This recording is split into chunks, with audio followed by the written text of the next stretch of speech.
Morning student.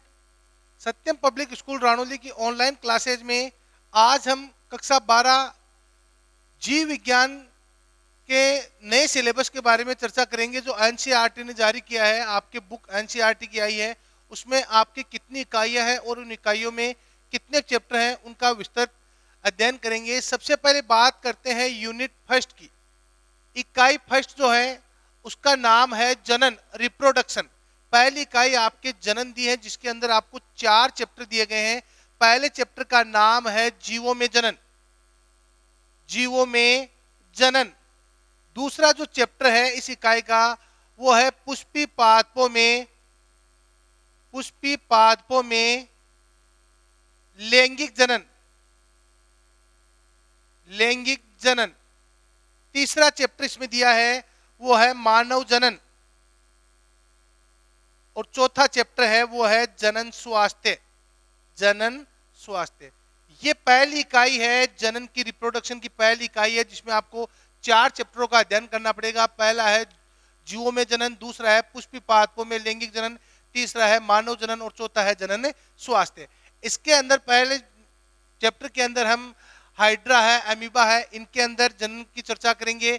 दूसरा है पुष्पी पादपों में लैंगिक जनन। इस चैप्टर के अंदर हम पुष्पी जो फ्लावरिंग प्लांट होते हैं उनके अंदर जनन की प्रक्रिया किस प्रकार से होती है और उनमें बीज का निर्माण किस प्रकार से होता है उसके बारे में विस्तृत अध्ययन करेंगे। तीसरा जो चैप्टर है मानव जनन, इस चैप्टर के अंदर हम 2 चीजों का अध्ययन करेंगे। पहला करेंगे मानव जनन तंत्र, मानव के अंदर नर जनन तंत्र, और दूसरा है मादा जनन तंत्र। इन 2 तंत्रों का अध्ययन करेंगे, नर जनन तंत्र और मादा जनन तंत्र। ये हम तीसरा चैप्टर है उसमें इन दोनों चीजों का अध्ययन करेंगे। चौथा चैप्टर आता है जनन स्वास्थ्य। जनन स्वास्थ्य के अंदर हम अध्ययन करेंगे कि जो नर जनन तंत्र है और मादा जनन तंत्र है उनके अंदर जो विभिन्न प्रकार के रोग होते हैं उनसे सुरक्षा हम कैसे कर सकते हैं वो हम अध्ययन करेंगे चौथे पार्ट के अंदर, जिसका नाम है जनन स्वास्थ्य। ये आपकी पहली इकाई है, 5 इकाई है टोटल, उनमें से पहली इकाई है जनन और जनन के अंदर हम 4 चैप्टरों का अध्ययन करेंगे। बात करते हैं दूसरी इकाई जिसको बोलते हैं यूनिट सेकंड, और ये है आनुवांशिकी, जेनेटिक्स बोलते हैं इसको, आनुवांशिकी। आनुवांशिकी के अंदर 3 चैप्टर है। जो 5वां चैप्टर आएगा वो आएगा आपका वंशागति एवं विविधता के सिद्धांत। 6वां जो चैप्टर आएगा वो आएगा वंशागति के आणविक आधार, और 7वां चैप्टर आएगा वो आएगा इवोल्यूशन का, मीन्स विकास का, जैव विकास का। ये 3 चैप्टर आपके दूसरी यूनिट के अंदर है। पहला 5 नंबर का जो चैप्टर है वो आता है वंशागति एवं विविधता का। वंशागति का मतलब होता है कि जो आनुवांशिक लक्षण होते हैं जनक पीढ़ी से संतति पीढ़ी में कैसे जाते हैं। जनक पीढ़ी का मतलब माता पिता से जो लक्षण बच्चे के अंदर जाते हैं वो आनुवांशिक लक्षण जाते हैं, वो कहलाते हैं वंशागति। और जब वो लक्षण जाते हैं तो उनमें कुछ असमानताएं उत्पन्न होती है, वो आता है आपकी विविधता के अंदर। तो 5वें चैप्टर में हमें वंशागति और विविधता के अध्ययन करेंगे। 6वां जो चैप्टर आता है वंशागति के आणविक आधार। वंशागति के आणविक आधार कौन कौन से है इसके अंदर आपको अध्ययन करना पड़ेगा, डीएनए और आरएनए का, कि जो आनुवांशिक लक्षण एक पीढ़ी से दूसरी पीढ़ी में गमन करते हैं उनका आणविक आधार क्या है, तो उनका आणविक आधार होता है डीएनए और आरएनए। फिर 7वां जो चैप्टर है यूनिट सेकंड का, जैव विकास की, पृथ्वी पर जीवों के विकास किस प्रकार से हुआ, ये आपकी दूसरी यूनिट है जेनेटिक्स की, जिसके अंदर 3 चैप्टर है। बात करें तीसरी इकाई की, यूनिट थर्ड की। यूनिट थर्ड है मानव कल्याण में, मानव कल्याण में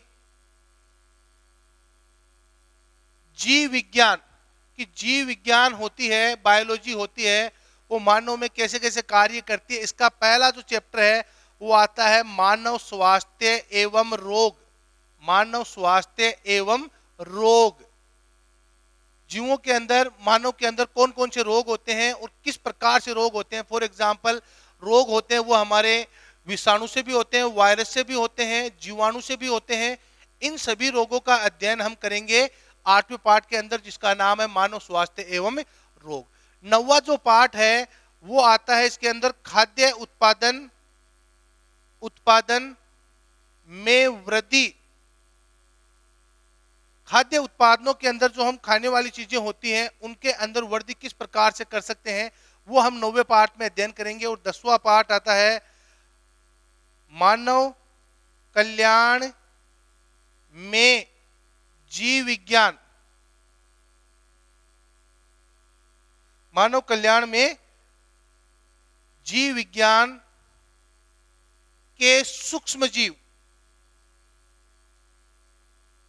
यह आपका 10वां चैप्टर होगा कि मानव कल्याण में सूक्ष्म जीवों का क्या महत्व होते हैं। कुछ सूक्ष्म जीव होते हैं जो अपने लिए लाभदायक होते हैं और कुछ सूक्ष्म जीव होते हैं जो अपने लिए हानिकारक होते हैं। ये अपनी तीसरी इकाई है मानव कल्याण में जीव विज्ञान।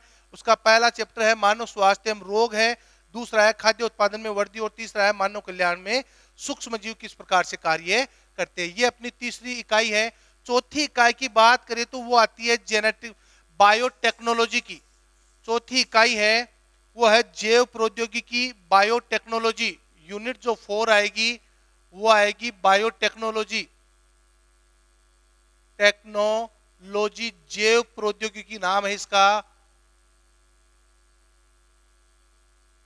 इसके अंदर 2 चैप्टर है। आपका 11वां चैप्टर आएगा वो आएगा जैव प्रौद्योगिकी के सिद्धांत। जैव प्रौद्योगिकी के सिद्धांत। और 12वां चैप्टर आएगा जैव प्रौद्योगिकी के उपयोग ये अपनी चौथी यूनिट होगी आपकी बायोटेक्नोलॉजी। इसमें 11वां पार्ट आएगा वो आएगा बायोटेक्नोलॉजी के सिद्धांत कौन कौन से हैं। ये बायोटेक्नोलॉजी आज के समय में जीव विज्ञान की सबसे उचित टेक्नोलॉजी है। इसके अंदर आपको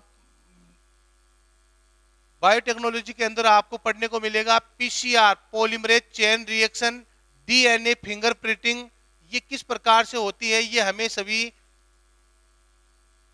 बायोटेक्नोलॉजी के अंदर पढ़ने को मिलेगी और उसके उपयोग किस प्रकार से होते हैं। तो ये बायोटेक्नोलॉजी के अंदर 2 चैप्टर है। पहला है सिद्धांत बायोटेक्नोलॉजी के और दूसरा है बायोटेक्नोलॉजी के उपयोग। लास्ट और 5वीं यूनिट आती है अपनी वो आती है इकोसिस्टम की पारिस्थितिकी तंत्र की। पारिस्थितिकी तंत्र इकोसिस्टम 5वीं इकाई है वो आती है इकोसिस्टम की। उसके अंदर पहला चैप्टर होता है वो है जीव एवं समष्टियां। जीव एवं समष्टियां। दूसरा चैप्टर है इसमें है वो है जैव विविधता एवं संरक्षण। 15वां चैप्टर है वो है पारितंत्र का और 16वां चैप्टर है वो है पर्यावरण के मुद्दे। ये इकोसिस्टम की इकाई है, 5वीं इकाई है जिसके अंदर 4 चैप्टर है। पहला चैप्टर आता है जीव एवं समष्टियां, दूसरा है जैव विविधता बायोडायवर्सिटी का संरक्षण किस प्रकार से कर सकते हैं, तीसरा है इकोसिस्टम का और चौथा है पर्यावरण के मुद्दे। ये 5वीं यूनिट है। ये बायोलॉजी के अंदर अपने 16 चैप्टर हैं। इन 16 चैप्टरों का हम अध्ययन करेंगे कि पहली इकाई आपकी रिप्रोडक्शन की हो गई, पहली जो यूनिट है वो रिप्रोडक्शन की हो गई आपकी। इसके अंदर 4 चैप्टर दिए हैं। दूसरी इकाई हो गई वो अपनी हो गई जेनेटिक्स की। तीसरी इकाई अपनी हो गई सूक्ष्म जीवों की और चौथी इकाई हो गई अपनी बायोटेक्नोलॉजी की और 5वीं इकाई अपनी हो गई इकोसिस्टम की। ये 5 इकाई है। इन 5 इकाइयों का अपने को बायोलॉजी में अध्ययन करना है। रिप्रोडक्शन, जेनेटिक्स, सूक्ष्म जीव, बायोटेक्नोलॉजी और इकोसिस्टम, ये 5 इकाइयां हैं। इससे पहले जो 5 बायोलॉजी के अंदर जो पहली इकाई है ये अपने बायोलॉजी में 6ठी इकाई दे रखी है। ये 7वीं, 8वीं, 9वीं और 10वीं। इससे पहले जो 5 इकाइयां हैं वो 11th क्लास की बायोलॉजी की बुक के अंदर दी गई है, जो हमने बायोलॉजी के अंदर 11वीं क्लास में पढ़ी थी। तो अगले वीडियो के अंदर हम जब बात करेंगे तो वो बात करेंगे रिप्रोडक्शन की, जनन की। Thank you.